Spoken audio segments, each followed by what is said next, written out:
Vamos lá, salve galera do canal FM Futebol ao Vivo, sejam todos bem-vindos, galera. Vamos lá para mais um vídeo. O presidente da SAF do Fortaleza resolveu falar, o Bruno Caos, e paz, meu amigo. Só blá blá blá, xalala, só xalala. Cara, eu vou te contar um negócio, galera. Fortaleza não vai mudar. O Fortaleza vai continuar essa mesmice, infelizmente essa mesmice dessa SAF, né, minoritária, mentirosa, que foi feita para perpetuação de pessoas do poder.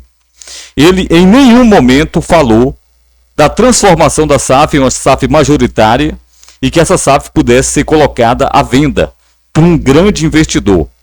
Cara, só blá blá blá falou o presidente da SAF. Eu vou só colocar alguns trechos rápidos aqui para a gente ouvir aqui. Vamos lá. Olá pessoal, meu nome é Bruno Caos de Oliveira, certo?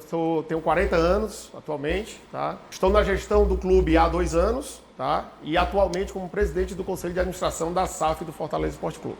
Lembrando que ele fez parte, foi cúmplice da péssima administração do senhor Marcelo Paes. Cúmplice por quê? Porque quando o cara vê que o CEO do Fortaleza está fazendo algo errado, contratando jogadores veteranos, que vai inchar a folha do Fortaleza, que vai deixar o Fortaleza em um prejuízo grande, principalmente na situação que o Fortaleza já estava ali de zona de rebaixamento, ele é cúmplice. Ele é cúmplice com tudo isso. Em janeiro de 2024, né, me convidaram aqui para participar como membro do Conselho de Administração da SAF. Então assumi como membro, fiquei esses 2 anos e agora estou assumindo como presidente do Conselho de Administração. É muito comum que as empresas grandes aí no Brasil afora tenham seus conselhos de administração. E isso é novo no futebol através de quando surgiu a lei das sociedades anônimas de futebol, né? As SAFs. Né? Por isso que é uma coisa muito nova para os torcedores de uma forma geral. E a gente vê que ao longo do tempo, né, os clubes de uma forma geral, eles estão cada vez mais se tornando SAF, né, para poder ter uma estrutura de governança que seja apropriada para poder fazer passos de captação de recursos, de vinda de investidores, etc. Porque a gente sabe que hoje o futebol é uma atividade cara, né, que precisa de recursos. Esses recursos precisam ser advindos de diversas fontes diferentes. Não me diga que o futebol é um negócio caro para se fazer. Não me diga. Ninguém sabe disso, ô Bruno. Para que o clube possa formar seus times de forma competitiva nas competições que participa de forma regional ou nacional, ou internacional. Né? Então, a estrutura aqui da governança, o que é? Existe a Associação Fortaleza Esporte Clube, que é dona de 100% da Sociedade Anônima de Futebol, a SAF, do Fortaleza Esporte Clube. Tá?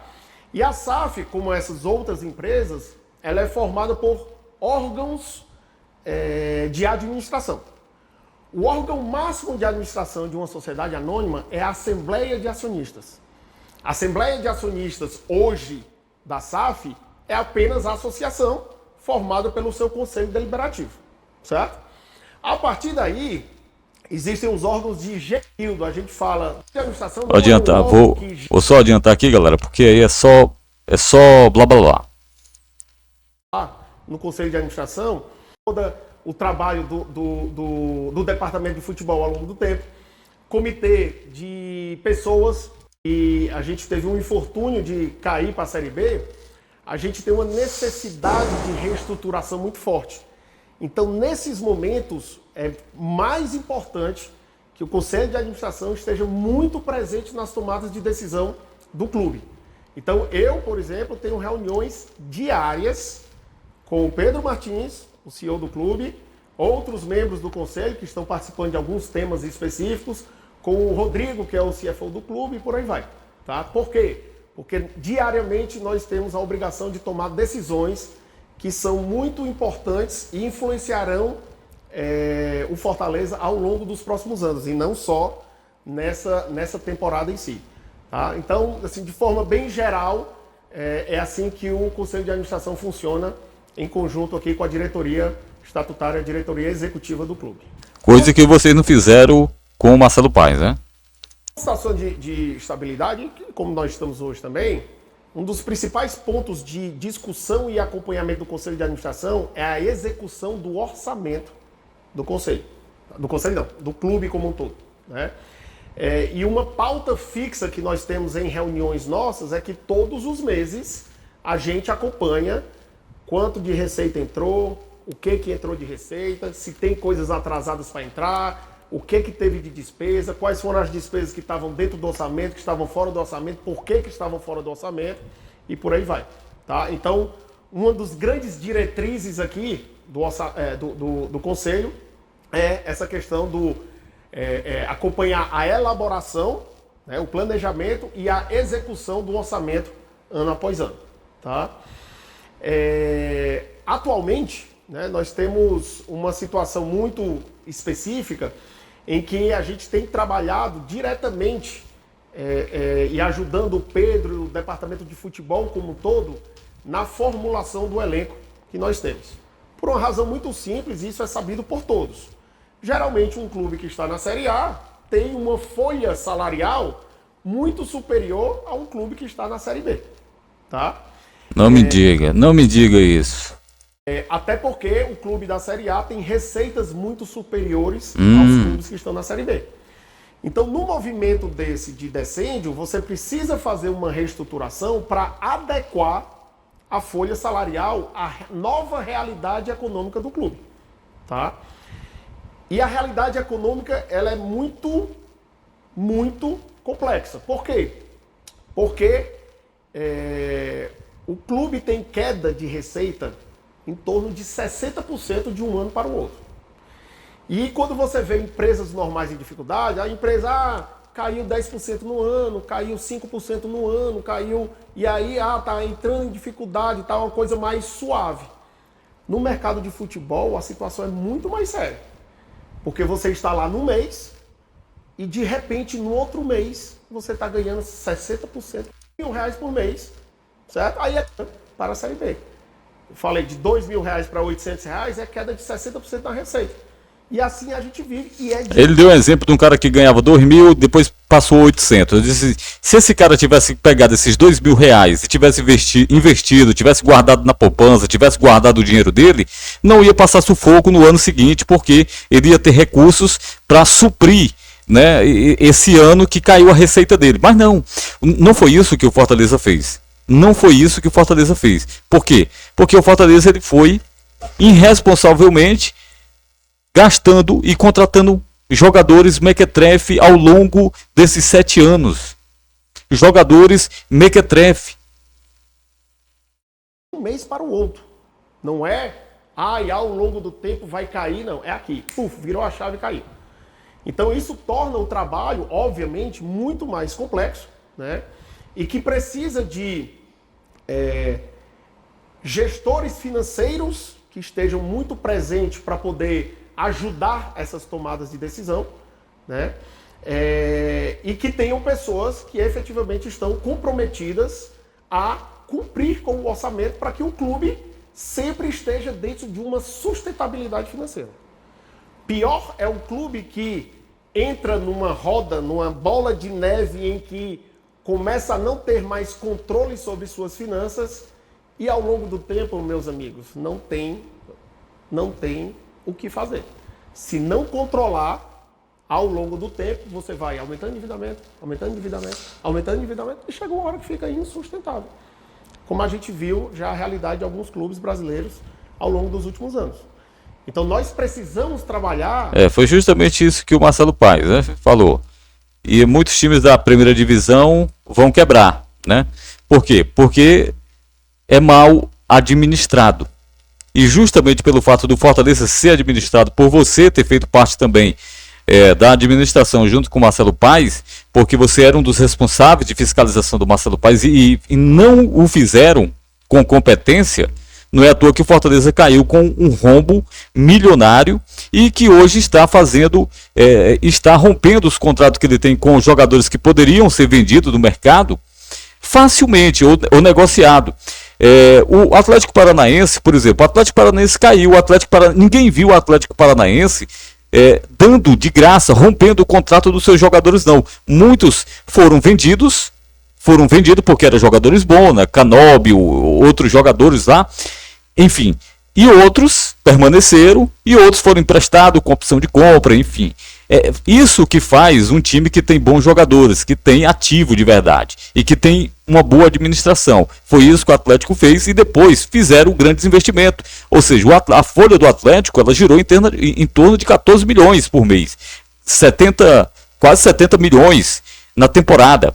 Ou seja, é uma folha muito alta para um time da Série B. Por que que eles conseguiram fazer isso? Porque eles tiveram uma gestão bem equilibrada ao longo desses anos todos que eles passaram na primeira divisão. O Fortaleza poderia ter feito isso nesses 7 anos? Poderia. Mas, infelizmente, o Fortaleza sempre contratou jogadores mequetrefes, jogadores que de fato não são ativos do clube. E o que mais me preocupa, o que mais me chamou a atenção, galera, eu vou colocar aqui, ó. Rapaz, o que ele falou é que não tem nenhum conhecimento de futebol. Isso é o que me assusta, porque ele vai delegar todas as responsabilidades pro novo CEO do Fortaleza. Eu aqui não estou desconfiando do cara, tá bom? Já disse isso bem claro. Eu quero que ele se dê bem, porque ele se dando bem vai ser minha alegria como torcedor do Fortaleza. Mas vamos lá. Ele não entende porra nenhuma de futebol, não entende de qualidade técnica de jogador. Pelo menos foi o que ele falou aqui, ó.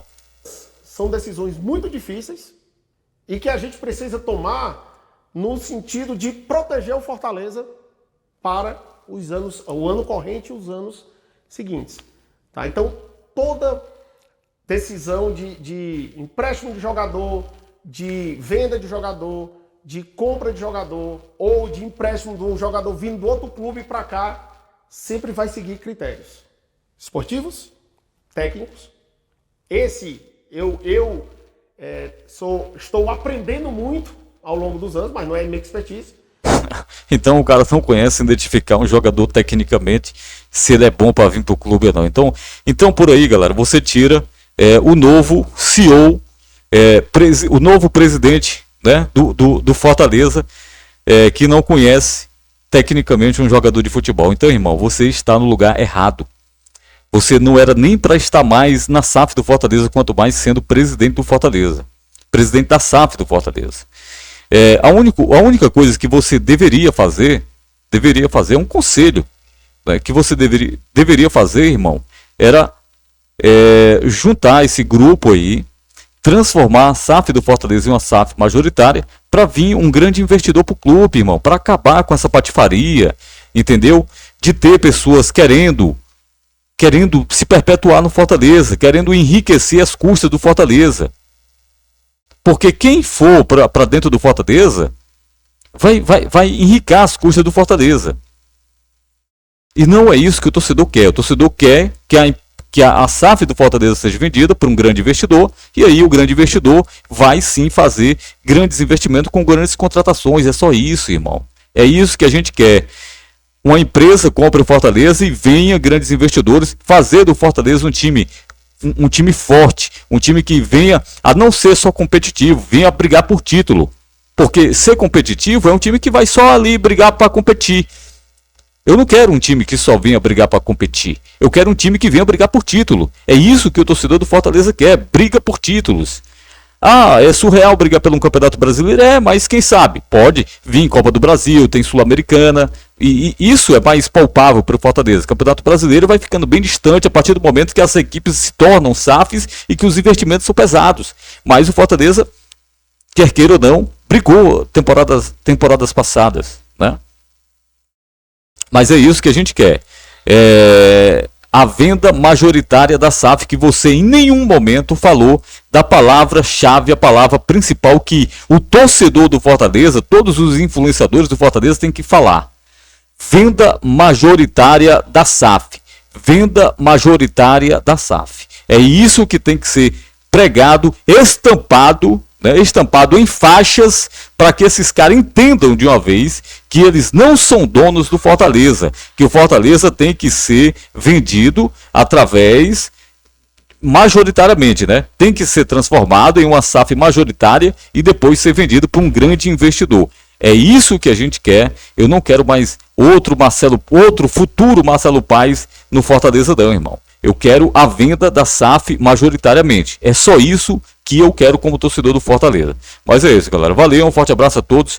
Fica com Deus, é isso. Bom dia, boa tarde, boa noite, amigos do esporte, amantes do futebol. Seja lá o horário que você abrir esse vídeo, sejam bem-vindos ao nosso canal. Valeu. React rápido aqui do novo presidente da SAF do Fortaleza. Valeu.